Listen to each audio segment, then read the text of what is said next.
Your favorite show. I'll be your host, Faith Kariuki. With us today is Eric Abraham. He's a supporting coordinator of the largest communication provider in the United States, Verizon. Welcome so much, Mr. Eric. Thank you very much. Thank you. How have you been? I've been good. Thank Nice you very to much for see the you. Nice to come into my show. Oh yeah, you're welcome. Thank you so Thank much. I appreciate the opportunity. Maybe you can start by telling us a brief history of Verizon. Yeah, I can do that. Verizon started in 2000. It was basically from two telephone companies that were part of the breakup in 1984 of AT&T. What it was is Bell Atlantic and also Bell Atlantic and Pacific Bell. And what it is that in 2000, those two companies merged together to form Verizon, and Verizon started in 2000. It comes from the name Veritas and Horizon, so you put those two together, and that's where you get Verizon from. Wow. And what are some of the products that it had and the services?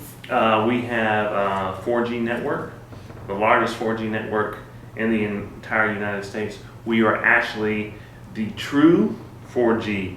Other companies like AT&T and Sprint or T-Mobile will say that they are 4G, but they're not actually 4G. They are 4G-like. They're not truly 4G. We are truly the 4G network. Okay, so maybe you can tell our viewers what you mean by 4G. Like. That means the next generation of communications. There were 3G and 4G. 4G is faster internet speeds, faster video downloads and uploads compared to 3G, which was slow. When you have 3G, it buffers, it gives you that. When you download something, it gives you those circle on the video and it's buffering. But with 4G, it's seamless, like you're watching high-speed internet or video. So it doesn't buffer as much. You might every now, if you're not in a 4G area, like here in Atlanta, we're in a 4G area, but let's say if you go to South Georgia or to Alabama or some part of South Carolina, it might switch back to 3G because they're not in a 4G area. So that's what, when you get that buffering and then it switches to 3G. So that's what makes 4G better. And we're the true 4G, and we spent billions and billions to get upgraded and to make your phones better, because it doesn't matter what phone you have. Technically it's the network, so you could have the latest and greatest phone, but if the network is no good, then your phone's not going to be any good. So it's important to also have the latest phone and the latest technology, and then we have that as Verizon.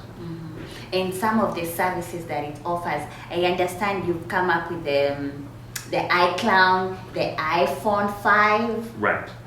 Right. The iPhone 5 just came out, and it's our fastest phone so far because it's on our 4G network. It's a truly 4G phone, and that's what makes it so great. That's why you have people lining up, to buy the phone because it just came out. And it's a great, showcases Apple and showcases Verizon. So if you work for Apple and Verizon and Google, you're in good shape as an employee if you work for those companies, because we are actually a technology company like with Apple and Google. And what makes Verizon different from other carriers like AT&T, T-Mobile, Metro PCS? Yeah, like I said, it's basically our network. Like we own our network. So let's say, for example, Metro PCS and other carriers like Walmart even has a phone service now. I saw that. Right. But what it is, they buy our signal and they buy our tower information for them because they don't own anything. So they buy parts of us, so they can operate. So we actually, go out and let them have some of our network, but they buy into it because they don't have their own. So we're actually, on some of these carriers, they are Verizon, but they use our network. So because they don't have their own, they're too small to have their own. So that's why Metro PCS does, or the smaller carriers, Cricket, or that Real Talk from Walmart, I think it's called Real Talk. And because they don't have their own, so they have to buy the information from Verizon to use the information. So. Wow. Now I understand Verizon has the biggest, largest customers in the United States. Yes, 108 million people, I believe. Right. Now what is the impact to the community? What does it give back to the community? Yes, we sponsor a lot of community outreach where Verizon is big on volunteering, for you as an employee to volunteer for Habitat for Humanity, for, things in the community that you need. I mean, that helps, so that kind of just threw me off, I'm sorry. But yeah, we are big with the United Way, and especially Habitat for Humanity also. We also sponsor the Susan Komen Race for the Cure, or part of Susan Komen Race for the Cure for breast cancer. And we just had a race for that downtown at Turner Field. And we also we sponsor a lot of venues like the Verizon Amphitheater in Alpharetta, Verizon, the gospel contest for singing also. So we do a lot of things around.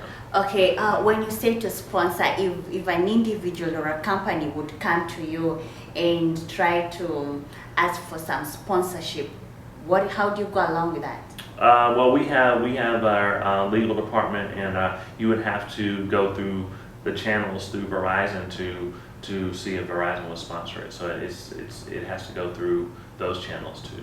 Okay, so what about the scholarship? Do you have Yes, programs? we if you're an employee, they offer tuition assistance, $8,000 tuition assistance for you to continue your education, and they do offer some type of scholarships, but I can't think of them offhand. But I know that we do offer scholarships, but we offer a variety of things for employees, and that's why it's a good company to work for. Wow. And we're very big on integrity and very big on corporate responsibility in the community. Now, what is your biggest competitor? AT&T is our biggest competitor. Why? We're number one, they're number two, because AT&T, from way back, they were the number one people. They used to be Singular and Bell South Mobility at one time, and what it is that now we've come up with a lot of things like the Share Everything plan now, where you share data instead of, a long time ago it would be like, say for example, 450 minutes you would share, a minute plan, with talking, so you wouldn't have to go over. But now you don't have to worry about going over with your minutes or your texting. It's just now we share data. So we have a plan, it's called Share Everything, which is unlimited talk and text. And you just share data. You can share data up to 10 devices and add a tablet for $10. So they are always trying to find ways to beat us. Now they have a share plan called Data Share, I think is the name of their plan. But it's the main thing for us is because we started as a cell phone communication company, and AT&T did not. AT&T started as landline, things like that, but we're a true wireless carrier. That's the reason why we have spent so much money on our network, and we're number one, because we just focused on our network from the get-go, from day one. See, AT&T had those other things like the landline, 411, all that other stuff, but we just concentrated on our network, and the network is the number one thing, because if you have the best phone but a crappy network, then your phone is no good. So our main focus was always on the network, to expand to a major city. We're now in over 270 cities for 4G, bigger than AT&T, bigger than anybody. So, that's how it started. Wow, that is so interesting. Well, with our last question now, Verizon, we understand the future, it's in the cloud, it's going way, way, way too big. But how come some of the continents like Africa, Asia, they don't even know this Verizon? Well, what's the future? I mean, that is the future, but I think it's the market. I think, in a sense, maybe, I'm not saying this, but this is just my opinion from what I think, that maybe it's difficult to get into places in Africa to expand, and because of maybe they're worried maybe about the civil wars or something going on. I mean, I'm not sure why, but maybe it's not an up and coming market like maybe China is. Maybe they feel that it's just not a market yet for Africa to be into Africa maybe. That's what I'm thinking, because China is an up and coming market, of course, and a lot of former Eastern European countries, So in China, they also have Verizon? I'm not sure, but if we do or not, you know, China, as you know, has 1 billion plus people. So there are a lot of people, and that's a big market. And you have a lot of American companies like Walmart, for example, that are in China, KFC, Pepsi, things like that. So I think Verizon might be looking at them as a bigger market than maybe Africa, maybe. Okay. And I mean, that's what I think. Okay. You know, that maybe that's the reason why they don't have it. I'm sure, I do believe that some places in Africa have Verizon, but I'm not sure about all over Africa. Maybe not the company Verizon, because they have Safaricom and something, but I think it's kind of connected to Verizon. Right, because actually in Africa, well, Verizon is part of the English company Vodafone. So, and you know, England is a lot in African country, well, it used to be colonies and stuff, so maybe that, you know, that part of Vodafone is Verizon, you know, I mean, that's in Africa maybe. So, I mean, that's what I think. Wow. So what would you tell our viewers today about Verizon as an inspiration about the company, about what it does? Well, Verizon is a very good company to work for, since I do work for them.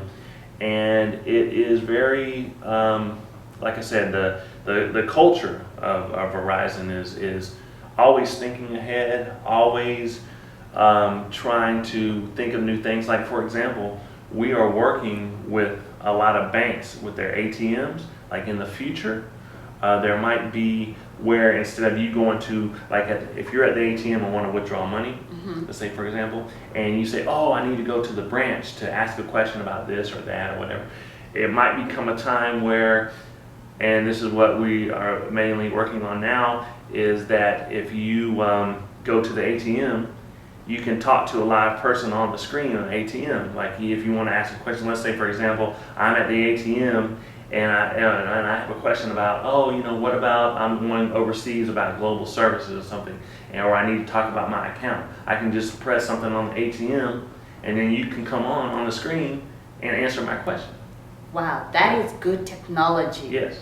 Wow. So when are we looking at for that? I mean, maybe 5 to 10 years. Or I mean, you never know how soon it's going to be, but that's something that you know that we're working on. Good technology. Right. Good. That is no theft, no nothing. It's gonna be very perfect. And then exactly. And then that way that'll cut down on you having to go to the branch, you know, or to, you know, so maybe you can start doing everything over the ATM, you know, when you withdraw money. So. You know. That's good. So that's something that you know might the might future is help. growing brighter. Exactly. Wow, that is so nice with Verizon. We hope we get so many people. We hope we develop it goes to wide to Africans and those areas. That would be so nice. Yeah. It was so nice hosting you, Eric. It was so nice having you in my show. Until next time, I was your host, Faith Kariuki. Be the best you can be. Thank you so much.